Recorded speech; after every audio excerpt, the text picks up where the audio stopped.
Un policier était dans le coma à l'hôpital après une confrontation au travail.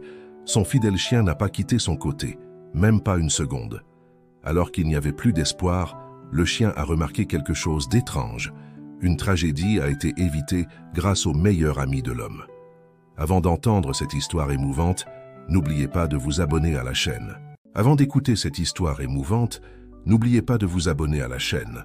Le soleil venait à peine de se lever lorsque le sergent Thomas Dubois et son inséparable compagnon Max commencèrent une nouvelle journée de patrouille dans les rues de Paris.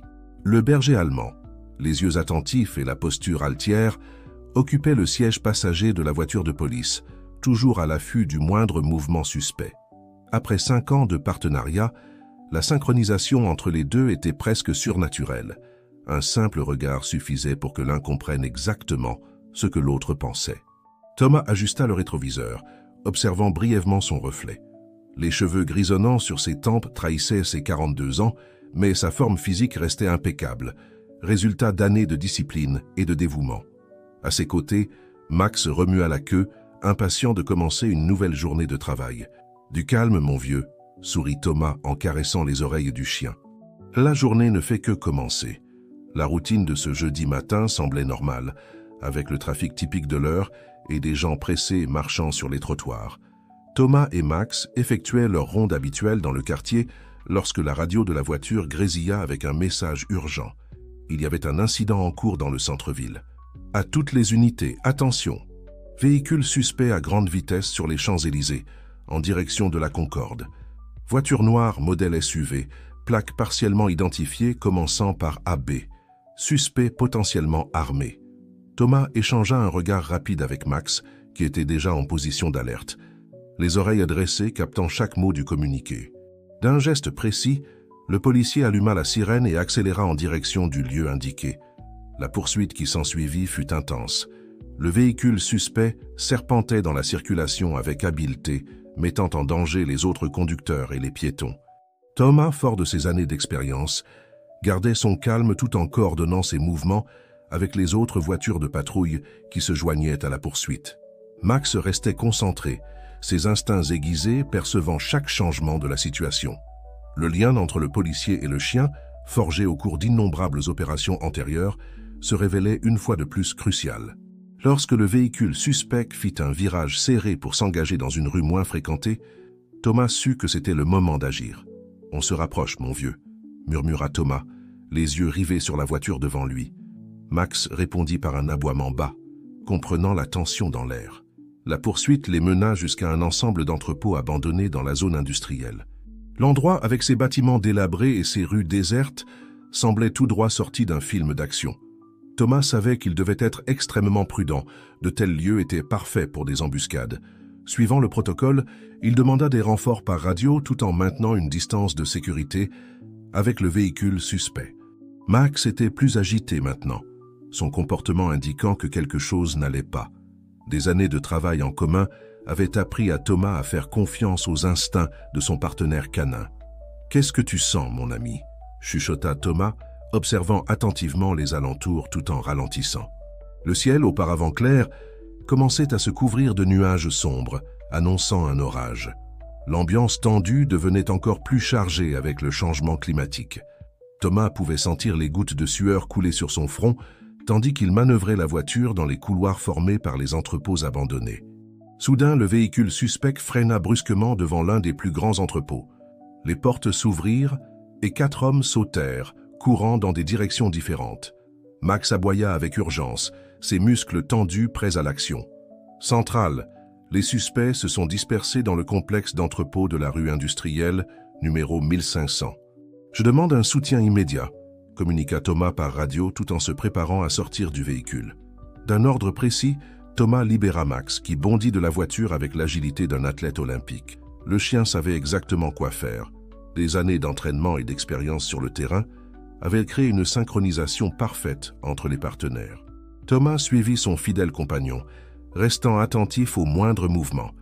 Le son de la pluie qui commençait à tomber créait un rideau de bruit qui rendait encore plus difficile la tâche de localiser les suspects. Les premiers coups de tonnerre commencèrent à résonner au loin, augmentant la tension du moment. Max guidait le chemin, son museau affûté captant des traces invisibles aux yeux humains. Thomas avait une confiance totale en son partenaire. Ce n'était pas seulement un chien policier, c'était un ami loyal qui avait déjà prouvé sa valeur dans d'innombrables situations critiques.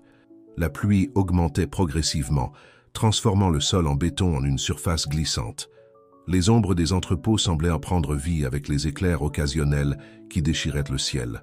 Thomas et Max avançaient méthodiquement, vérifiant chaque recoin, chaque cachette possible. L'aboiement soudain de Max alerta Thomas d'un mouvement sur sa droite. L'un des suspects s'était caché derrière une pile de vieilles caisses. Avant que Thomas ne puisse réagir, l'homme surgit en brandissant une arme. « Arrêtez !»« Police !» cria Thomas, mais sa voix fut partiellement étouffée par un coup de tonnerre assourdissant. Ce qui suivit se passa en quelques secondes, mais pour Thomas, cela sembla une éternité au ralenti. Le suspect pointa son arme.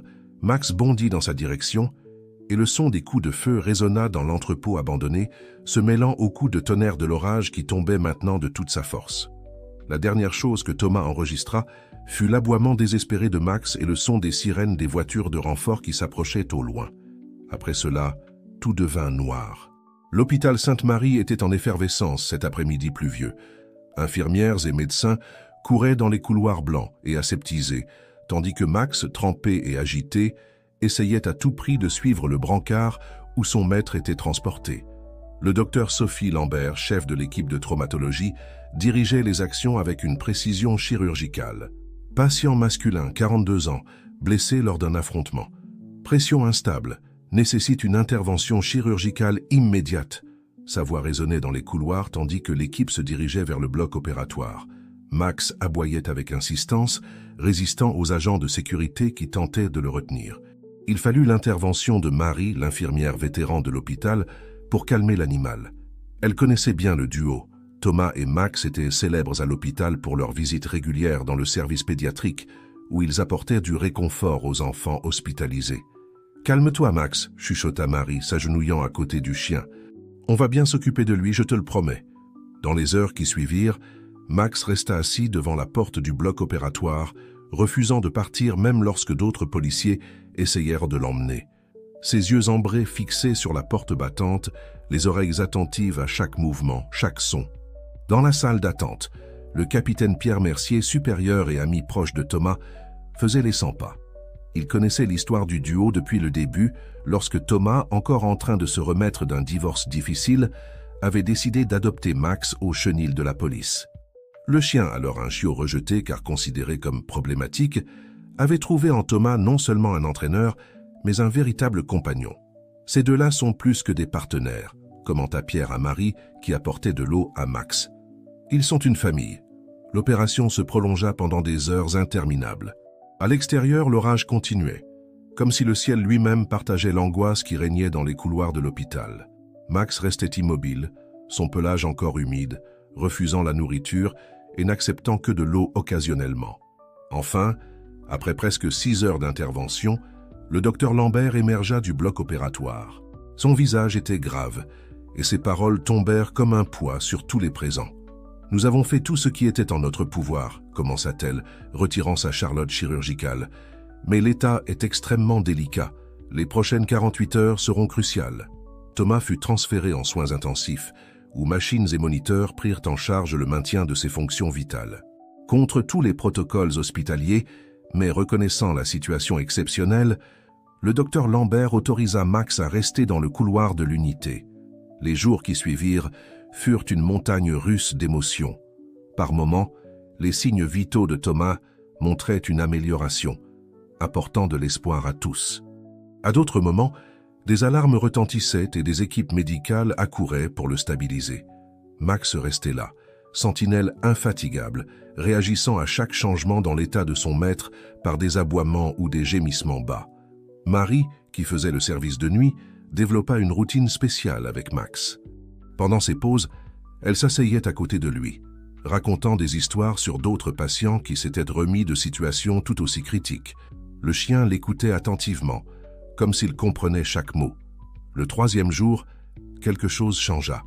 Les moniteurs commencèrent à afficher des signes de plus en plus faibles et l'équipe médicale fut appelée d'urgence. Le docteur Lambert, après de longues tentatives de stabilisation, réunit l'équipe et les policiers qui montèrent à garde. « Nous devons être réalistes, dit-elle, sa voix chargée d'émotions contenues. Les signes ne répondent pas comme nous l'espérions. » C'est à ce moment que Max, qui était couché dans le couloir, se leva brusquement. Ses poils hérissés, le museau pointé vers la chambre de Thomas. Avant que quiconque ne puisse l'en empêcher, il courut dans la chambre, sautant sur le lit de son partenaire. « Sortez ce chien d'ici !» cria l'un des médecins, mais Marie intervint. « Attendez, regardez !»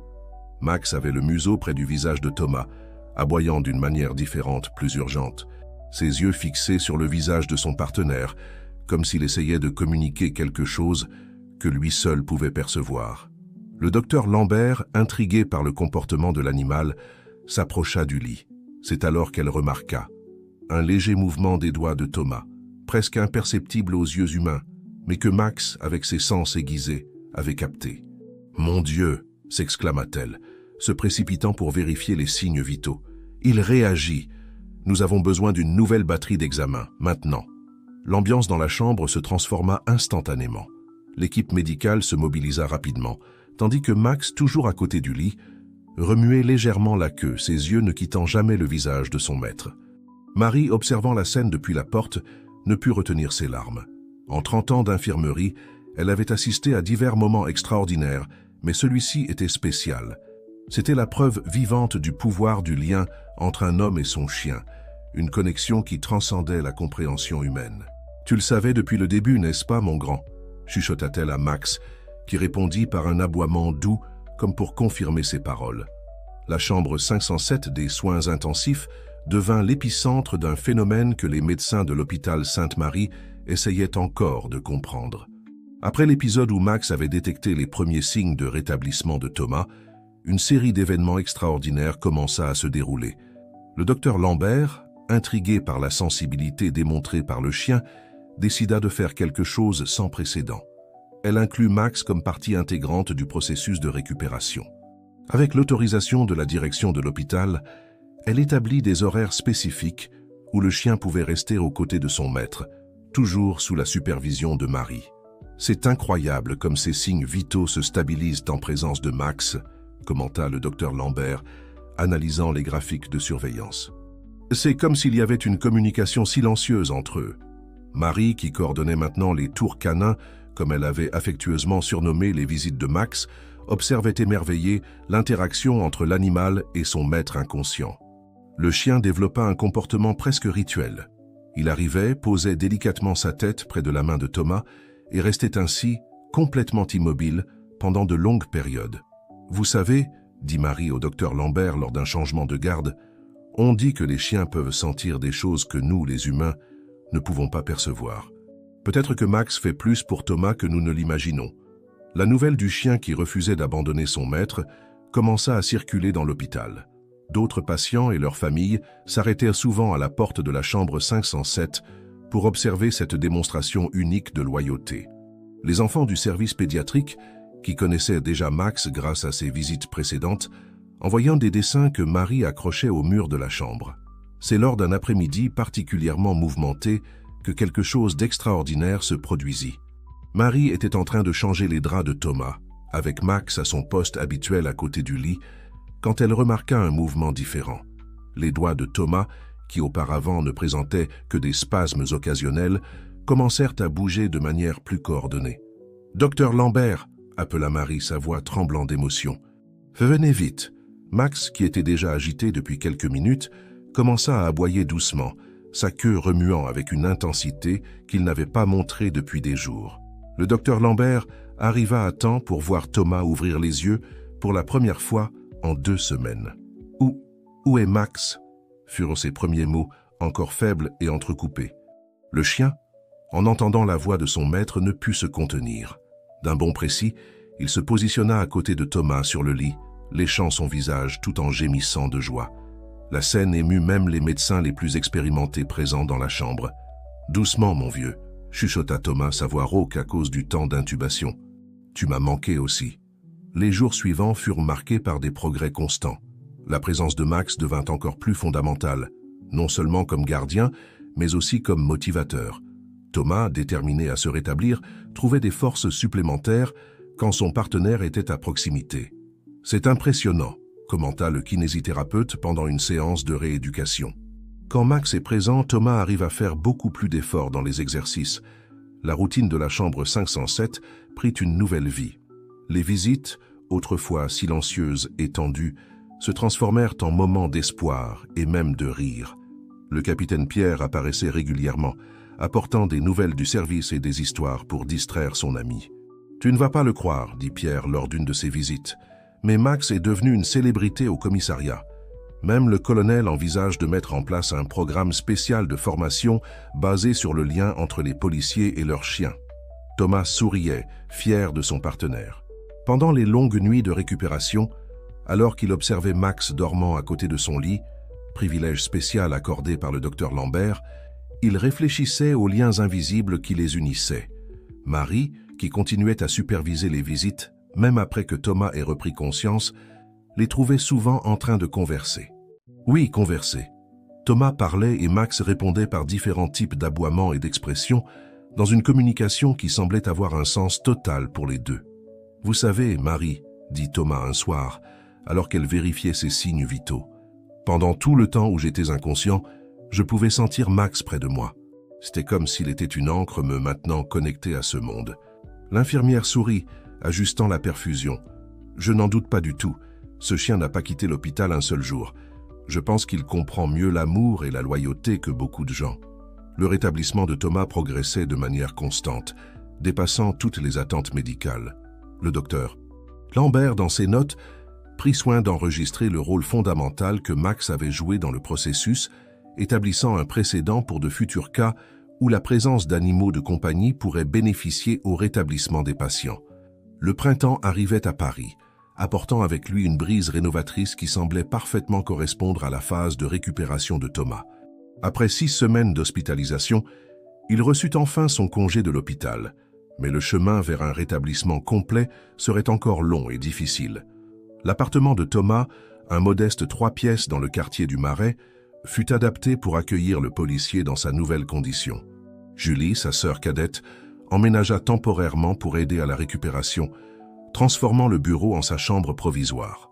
Max, plus attentif que jamais, assuma le rôle d'infirmier particulier, toujours à l'affût du moindre besoin de son maître. « Tu gâtes trop ce chien », plaisanta Julie, observant Thomas partager son petit déjeuner avec Max. « Bientôt, il va vouloir prendre son café au lit aussi. » Thomas sourit, caressant les oreilles de son fidèle compagnon. « Après tout ce qu'il a fait pour moi, il mériterait même du caviar au petit déjeuner. » Les séances de kinésithérapie à domicile devinrent une partie de la routine quotidienne.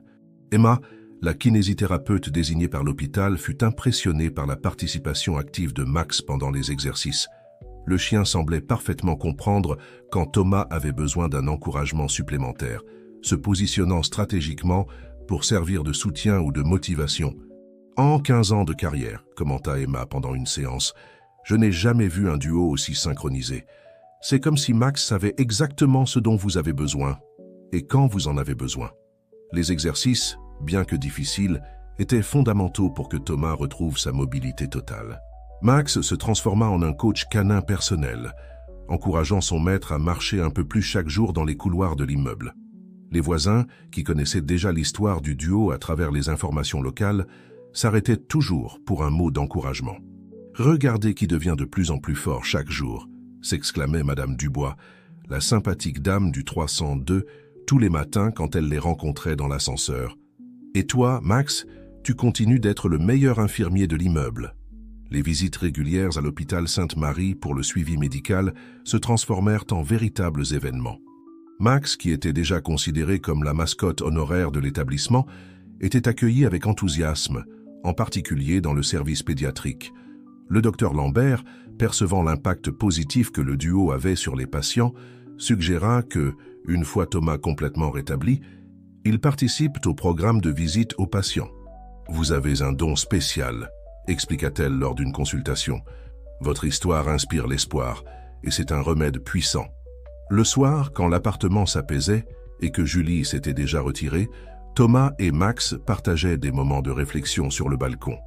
Le policier, encore en train de digérer tout ce qui s'était passé, trouvait du réconfort dans le regard compréhensif de son partenaire. « Tu sais, mon vieux, chuchota-t-il lors d'une de ces nuits, Nous avons encore une mission à accomplir. » Max dressa les oreilles, attentif comme toujours aux paroles de son maître. Thomas savait qu'il devait trouver les responsables de l'attentat, mais maintenant sa perspective était différente. Il ne s'agissait plus de vengeance, mais de justice et de prévention pour que d'autres familles ne vivent pas le même drame. Le capitaine Pierre faisait des visites régulières, tenant Thomas informé des enquêtes en cours. L'équipe avait fait des progrès significatifs, mais il restait encore des pièces importantes du puzzle à assembler. « Nous nous rapprochons », assura Pierre lors d'une de ses visites. Ces bandits ne comptaient pas sur la persistance de notre équipe et encore moins sur la mémoire photographique de Max. En effet, le chien s'était avéré être un témoin crucial. Lors des enquêtes préliminaires, il avait réussi à identifier des objets et des lieux importants liés à l'affaire, surprenant même les enquêteurs les plus expérimentés par sa capacité de rappel. La routine de récupération suivait son cours, marquée par de petites victoires quotidiennes. Thomas commençait à retrouver sa force physique, bien qu'il ressentît encore des douleurs occasionnelles. Max, toujours attentif, avait développé un sixième sens pour ces moments d'inconfort, offrant son soutien avant même que son maître n'ait besoin de le demander. « C'est incroyable », commenta Julie à Emma pendant une séance de kinésithérapie. « Parfois, j'ai l'impression que Max sait que Thomas a mal avant même qu'il ne le ressente. » Les semaines se transformèrent en mois, et avec l'arrivée de l'été, Thomas pouvait déjà effectuer la plupart des activités quotidiennes sans aide. Les cicatrices, tant physiques qu'émotionnelles, commençaient à guérir, laissant à leur place non seulement des marques, mais des leçons précieuses sur la force, la persévérance et surtout sur le pouvoir transformateur de l'amour inconditionnel. Le commissariat de police n'avait jamais semblé si imposant que ce lundi matin-là. Thomas, portant son uniforme pour la première fois en 6 mois, ajusta sa cravate tout en observant le bâtiment à travers le pare-brise de sa voiture. Max, sur le siège passager, maintenait sa posture fière habituelle, mais ses yeux révélaient une excitation contenue. « Prêt à reprendre, mon vieux ?» demanda Thomas, recevant en réponse un aboiement enthousiaste. Le retour avait été soigneusement planifié. Après d'intenses séances de kinésithérapie et des évaluations médicales rigoureuses, Thomas avait enfin reçu l'autorisation de reprendre le travail, initialement dans des fonctions administratives. Cependant, lui et Max avaient d'autres plans en tête. En franchissant les portes du commissariat, ils furent accueillis par une véritable ovation. Policiers, personnel administratif et même quelques civils présents sur les lieux applaudirent l'entrée du duo. Le capitaine Pierre, un large sourire sur le visage, fut le premier à s'approcher. « Bienvenue de retour, héros !» s'exclama-t-il, embrassant Thomas et caressant la tête de Max. « Nous avons beaucoup de travail qui vous attend. » Le bureau qui appartenait auparavant uniquement à Thomas avait été modifié. Un espace spécial avait été créé pour Max, avec un lit confortable et même une petite fontaine d'eau. Au mur, un nouveau cadre attirait l'attention. Une photo du duo prise lors d'une cérémonie de décoration, avant l'incident. « L'équipe s'est cotisée pour tout préparer », expliqua Pierre. « Nous avons pensé que vous méritiez un environnement à la hauteur. Les premières semaines furent consacrées à la réadaptation. Thomas se consacra à l'organisation de rapports et à l'aide à la formation de nouveaux policiers, partageant son expérience et surtout soulignant l'importance du travail d'équipe et du partenariat avec les chiens policiers. Max, quant à lui, devint une sorte de mascotte inspirante pour tout le corps de police. Son histoire de loyauté et de persévérance était utilisée comme exemple dans les formations, et sa présence lors des conférences de motivation attirait des policiers d'autres commissariats. C'est impressionnant de voir comment un chien peut tant enseigner sur l'humanité, commenta une jeune policière après l'une des conférences. Cependant, tout n'était pas que célébrations et histoires inspirantes. Pendant les heures calmes dans son bureau, Thomas se consacrait à étudier minutieusement les dossiers de l'affaire qui avaient failli lui coûter tout. Avec l'aide de Max, qui démontrait une mémoire extraordinaire pour les détails de l'incident, ils commencèrent à reconstituer les événements de ce jour fatidique. « Regarde ça, mon vieux », murmura Thomas, étalant des photographies sur son bureau. « Il y a quelque chose qui ne colle pas. » Max, qui était allongé sur son lit, se leva immédiatement et s'approcha du bureau. Ses yeux attentifs parcourèrent les images, jusqu'à ce qu'un grognement bas attire l'attention de Thomas sur une photo spécifique. C'était une image de l'entrepôt où tout s'était passé, capturée quelques jours après l'incident. À première vue, cela semblait être juste une photo de plus du lieu, mais Max restait concentré dessus, sa posture indiquant qu'il y avait quelque chose d'important là. Thomas prit une loupe et commença à examiner chaque détail de la photographie. C'est alors qu'il remarqua, partiellement visible à travers une fenêtre brisée, il y avait une caméra de sécurité. Une caméra qui ne figurait dans aucun rapport précédent. « Capitaine !» appela Thomas, sa voix chargée d'urgence. « Je crois que nous avons trouvé quelque chose. » Pierre entra rapidement dans le bureau et Thomas expliqua sa découverte. L'existence de cette caméra pourrait signifier que tout l'incident avait été enregistré, révélant potentiellement des détails cruciaux sur les responsables. « Nous avons besoin d'une équipe sur place immédiatement », ordonna Pierre, déjà en train de prendre son téléphone. « Et vous deux venez avec moi. » Le cœur de Thomas s'accéléra. C'était sa première sortie sur le terrain depuis son retour, et bien qu'il fût anxieux, il se sentait prêt. Max, percevant le changement dans l'atmosphère, était déjà en position, prêt pour l'action. « Tu es sûr d'être prêt ?» demanda Pierre, sa voix révélant de l'inquiétude. Thomas regarda Max, qui gardait ses yeux fixés sur les siens, transmettant toute la confiance et le soutien dont il avait besoin à ce moment-là. « Plus que jamais, capitaine », répondit-il, ajustant son étui. « De plus, j'ai le meilleur partenaire qu'on puisse demander. » Alors qu'il quittait le commissariat, Thomas ressentit un mélange d'émotions. Peur, anxiété, détermination. Tout se mélangeait dans sa poitrine. Mais en regardant Max assis élégamment à ses côtés dans la voiture de patrouille, il savait qu'ensemble, ils étaient pas capables de surmonter n'importe quel obstacle. L'entrepôt abandonné semblait encore plus sinistre sous le ciel nuageux de cet après-midi-là. Thomas, Max et l'équipe d'enquête avançaient prudemment sur le terrain, chaque pas résonnant dans le silence oppressant du lieu. L'odeur de rouille et d'abandon remplissait l'air, faisant remonter des souvenirs que Thomas aurait préféré oublier. « Là », pointa-t-il, indiquant la fenêtre brisée où la caméra avait été aperçue sur la photographie. L'équipe technique se positionna rapidement, utilisant des équipements spécialisés pour accéder au système de surveillance caché. Thomas restait en alerte, ses yeux balayant constamment l'environnement, tandis que Max reniflait le périmètre, ses sens aiguisés captant des nuances imperceptibles aux humains. « Sergent Dubois », appela l'un des techniciens, « nous avons trouvé quelque chose. » Thomas s'approcha de l'écran improvisé où les images récupérées étaient affichées. Les scènes du jour de l'incident commencèrent à se dérouler devant ses yeux, déclenchant une avalanche d'émotions. Max, percevant la tension de son partenaire, se positionna à ses côtés, offrant un soutien silencieux. Les images révélaient beaucoup plus que prévu. Non seulement elles montraient des détails de la poursuite et de la confrontation, mais elles capturaient également des moments antérieurs, lorsque les criminels planifiaient leur opération. Des visages, des noms et, plus important encore, des connexions commencèrent à émerger. « Mon Dieu !»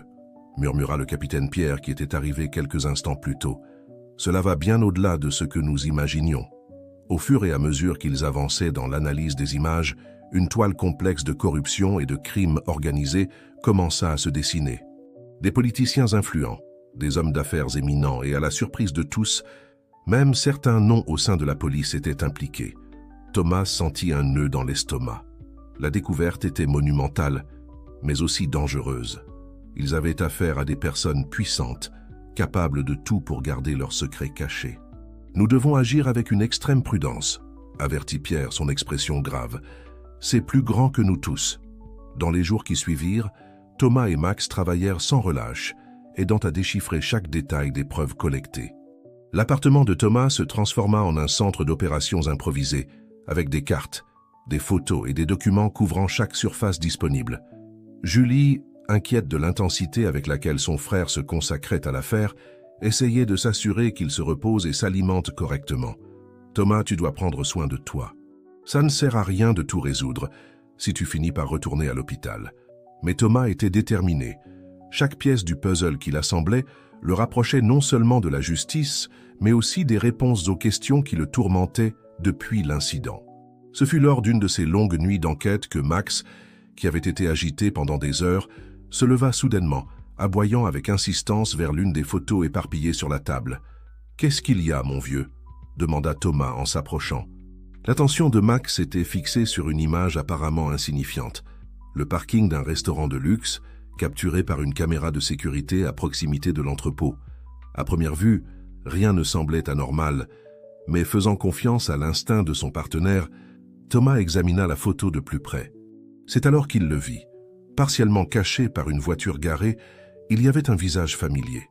Un visage qui n'aurait pas dû être là. « Ce n'est pas possible », murmura Thomas, la réalisation le frappant comme un coup de poing dans l'estomac. La personne sur la photo était quelqu'un de l'intérieur de la police, quelqu'un en qui Thomas avait confiance. Quelqu'un qui, selon tous les rapports officiels, aurait dû être ailleurs le jour de l'incident.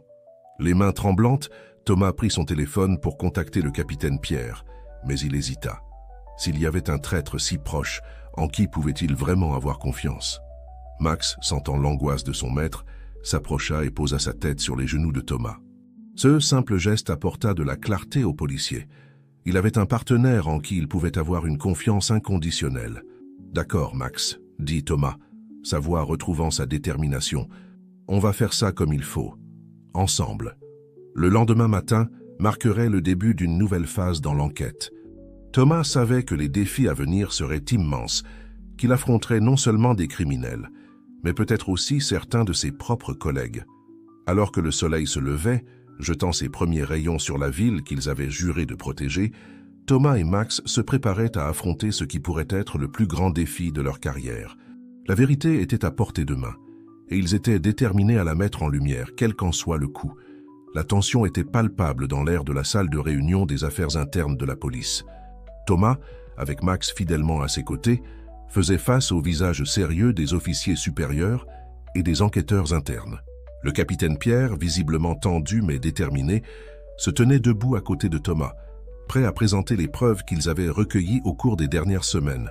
« Messieurs, » commença Pierre, sa voix ferme résonnant dans la salle silencieuse, « ce que nous sommes sur le point de révéler changera à jamais le cours de notre institution. » Les heures suivantes furent remplies de révélations choquantes. Des preuves méticuleusement collectées et analysées par Thomas, Max et une petite équipe de confiance furent présentées, exposant un réseau de corruption qui s'étendait bien au-delà de ce que quiconque aurait pu imaginer. Des politiciens, des hommes d'affaires, et le plus douloureux pour tous les présents, des policiers haut gradés étaient impliqués dans un système qui impliquait du trafic d'influence, des détournements de fonds et même la planification de l'attentat contre Thomas.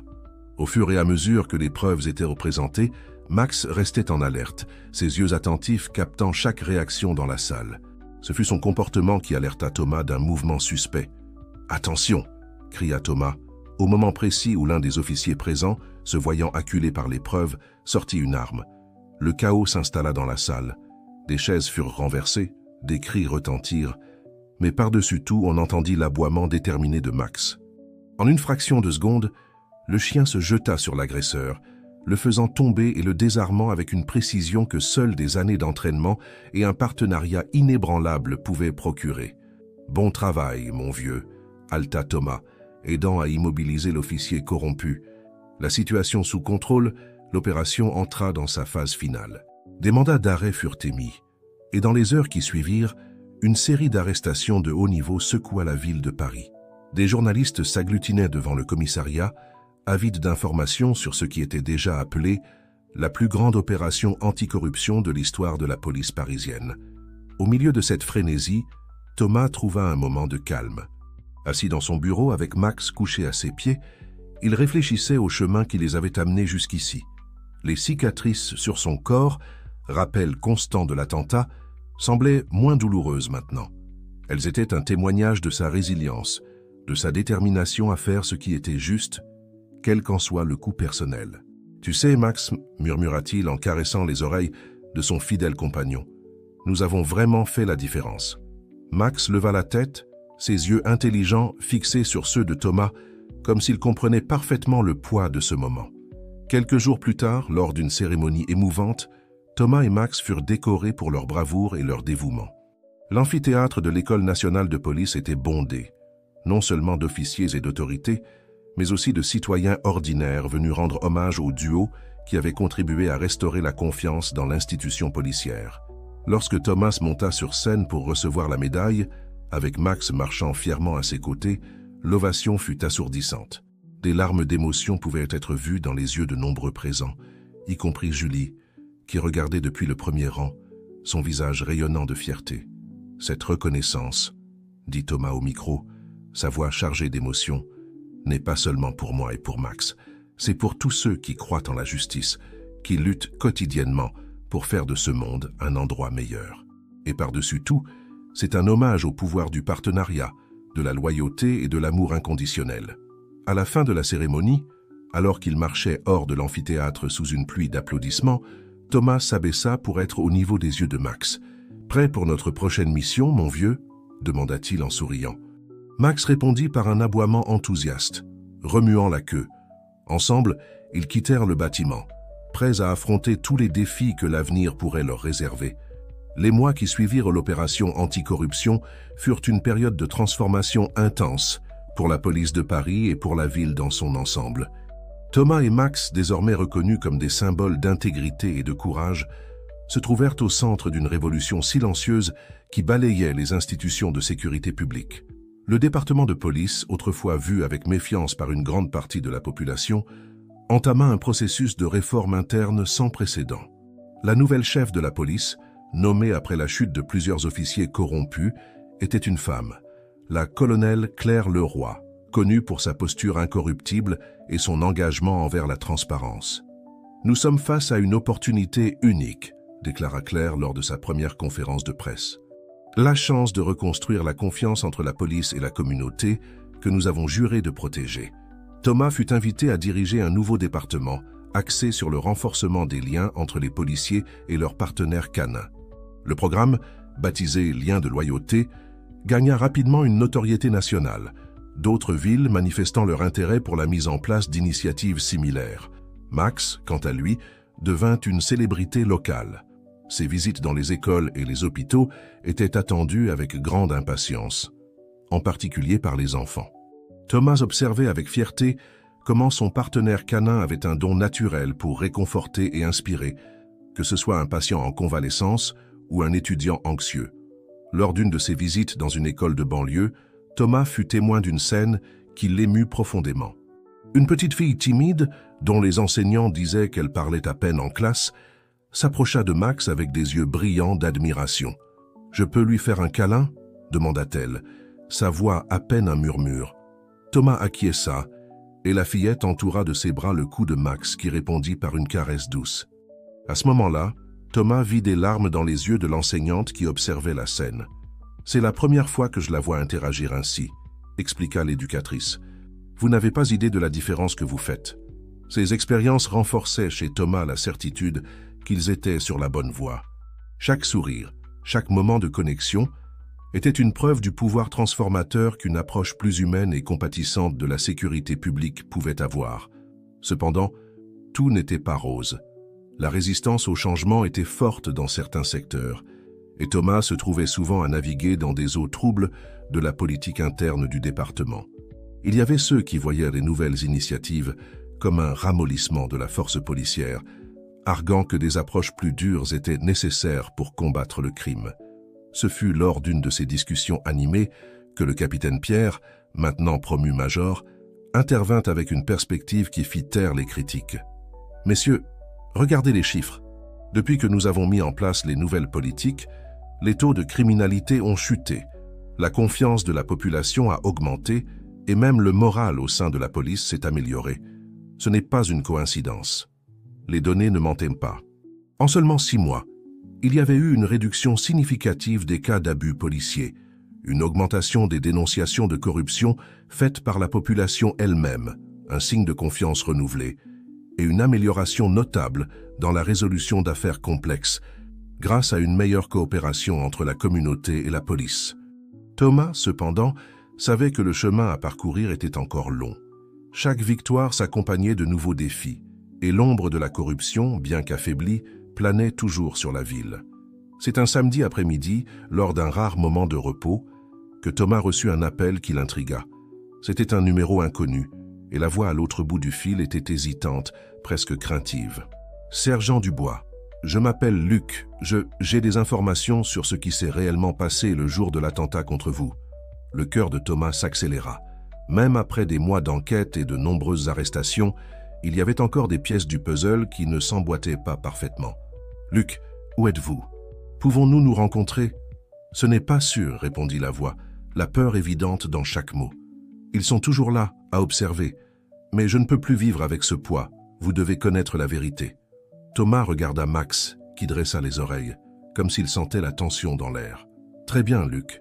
Nous allons faire à votre façon. Dites-moi ce que vous savez. Les révélations qui suivirent dans les heures suivantes laissèrent Thomas abasourdi. La conspiration allait bien au-delà de ce qu'ils avaient initialement découvert, impliquant des figures de haut rang du gouvernement régional et même des connexions internationales. L'attentat contre Thomas n'était pas seulement une représaille, mais faisait partie d'un plan beaucoup plus vaste pour déstabiliser les forces de sécurité et ouvrir la voie à une opération criminelle d'une ampleur effrayante. Lorsque l'appel se termina, Thomas resta immobile pendant de longues minutes, assimilant tout ce qu'il avait entendu. Max, percevant l'agitation de son partenaire, s'approcha, posant sa tête sur ses genoux. « On dirait que notre mission est loin d'être terminée, mon ami », murmura Thomas, caressant les oreilles de Max. « Mais ensemble, nous irons jusqu'au bout. Pour la vérité, pour la justice et pour tous ceux qui comptent sur nous. » Cette nuit-là, alors que la ville dormait, inconsciente des ombres qui se mouvaient encore dans ses recoins les plus obscurs, Thomas et Max se préparaient pour ce qui pourrait être le plus grand défi de leur carrière. La bataille pour l'âme de Paris était sur le point d'entrer dans sa phase la plus critique et ils seraient en première ligne, comme ils l'avaient toujours été. Le vent soufflait doucement par la fenêtre ouverte de l'appartement, apportant avec lui l'arôme de la ville et la promesse d'une nouvelle aube. Thomas regarda vers l'horizon, où les premières lueurs de l'aurore commençaient à poindre. « Allons-y, mon vieux, dit-il, sa voix pleine de détermination. Nous avons du travail à faire. » Max répondit par un aboiement confiant, prêt à affronter n'importe quel défi aux côtés de son fidèle compagnon humain. Ensemble, ils marchèrent vers le nouveau jour, sachant que peu importe ce qui les attendait, ils l'affronteraient côte à côte, comme le duo imbattable qu'ils avaient toujours été. Les semaines qui suivirent l'appel révélateur de Luc furent intenses pour Thomas et Max. Travaillant dans l'ombre, loin des yeux des médias et même d'une grande partie du département de police, le duo commença à déterrer un réseau de corruption et de crimes qui s'étendait bien au-delà des frontières de Paris. Thomas n'avait partagé les informations qu'avec un petit cercle de confiance. Le major Pierre, la colonelle Claire et Julie, sa sœur, qui travaillaient maintenant comme analystes de données pour la police. Ensemble, ils formèrent une unité secrète, opérant en dehors des canaux officiels pour éviter d'éventuelles fuites. « C'est comme si nous luttions contre une hydre », commenta Julie lors d'une de leurs réunions clandestines tenues dans le sous-sol de la maison de Pierre. « Chaque fois que nous coupons une tête, 2 nouvelles apparaissent. » Thomas acquiesça, étudiant la carte complexe qu'ils avaient créée sur le mur, reliant noms, entreprises et événements avec des fils de couleur. « Le problème est que nous ne savons pas où se trouve le cœur de la bête. » Max, toujours présent lors de ces réunions, semblait comprendre la gravité de la situation. Il restait en alerte, s'approchant parfois de la carte et la reniflant, comme s'il pouvait sentir l'odeur de la corruption émanant de ces noms et connexions. L'enquête les mena à des endroits inattendus. Thomas et Max se retrouvèrent infiltrés dans des soirées de haut rang, fouillant des entrepôts abandonnés sur les docks et explorant même un réseau de tunnels souterrains dont peu connaissaient l'existence sous la ville. C'est lors d'une de ces incursions souterraines que le duo fit une découverte choquante. Guidés par le flair aiguisé de Max, ils trouvèrent un bunker secret, rempli de serveurs informatiques et de documents qui semblaient contenir des informations sur des opérations criminelles dans toute l'Europe. « Mon Dieu !» chuchota Thomas, tout en photographiant frénétiquement les documents avec son téléphone portable. « C'est bien plus grand que ce que nous imaginions. » Mais la découverte ne passa pas inaperçue. Avant qu'ils ne puissent quitter le bunker, ils entendirent des voix s'approcher. Thomas et Max se cachèrent derrière une pile de caisses, leur cœur battant la chamade tandis que 2 hommes entraient dans les lieux. « Le patron ne va pas du tout aimer ça », disait l'un d'eux, sa voix grave résonnant sur les murs métalliques. « Si ces informations fuient, tout le système s'effondrera. »« Relax », répondit l'autre. « Personne ne connaît cet endroit. Et même s'ils le découvraient, nous avons des gens à tous les niveaux pour étouffer toute enquête. » Thomas sentit Max se tendre à ses côtés, prêt à agir si nécessaire. D'un geste doux, il calma le chien. Ils ne pouvaient pas risquer d'être découverts, pas alors qu'ils étaient si près de dévoiler tout le système. Après le départ des hommes, Thomas et Max attendirent quelques minutes avant de quitter le bunker, leurs pas résonnant dans les tunnels vides, alors qu'ils couraient vers la surface. Dans la sécurité de l'appartement de Thomas, l'équipe se réunit pour analyser les nouvelles informations. Ce qu'ils avaient découvert était effrayant. Une opération internationale de trafic de drogue, de blanchiment d'argent et de corruption politique qui s'étendait sur plusieurs pays. Cela explique pourquoi ils ont essayé de t'éliminer, Thomas, dit Pierre, sa voix chargée d'inquiétude. Tu as dû tomber sur une partie de ce système sans même t'en rendre compte. Claire, toujours pragmatique, traçait déjà les prochaines étapes. Nous devons agir vite, mais avec une extrême prudence. Un faux pas, et nous pourrions tout perdre. Dans les jours qui suivirent, l'équipe travailla sans relâche, connectant les points, vérifiant les informations et préparant un plan d'action. Thomas et Max poursuivirent leurs investigations sur le terrain, de plus en plus prudents pour ne pas éveiller les soupçons. C'est lors d'une de ces missions qu'ils parvinrent enfin à identifier le patron mentionné dans le bunker. À la surprise de tous, il s'agissait d'un nom bien connu, le sénateur François Dupont, un politicien charismatique qui se présentait depuis des années comme un parangon de justice et d'ordre. « Je n'arrive pas à y croire », murmura Julie, regardant la photo du sénateur au centre de sa carte de connexion. Il était à ma remise de diplôme à l'académie. Il a parlé d'intégrité et de service public. Thomas posa sa main sur l'épaule de sa sœur, sentant sa déception. C'est pour ça que notre travail est si important, Julie, pour montrer qu'il existe encore des gens bien qui se battent pour ce qui est juste. L'opération pour démanteler le réseau fut méticuleusement planifiée. Elle impliquerait non seulement la police de Paris, mais aussi la police nationale et même des agences internationales. Chaque mouvement fut calculé, chaque réaction possible anticipée. La veille du jour J, Thomas trouva un moment de calme sur son balcon, avec Max à ses côtés. Regardant la ville qu'il avait juré de protéger, il sentit le poids de la responsabilité sur ses épaules. « Demain pourrait tout changer, mon vieux », dit-il caressant les oreilles de Max. « Mais quoi qu'il arrive, je sais que je peux compter sur toi. »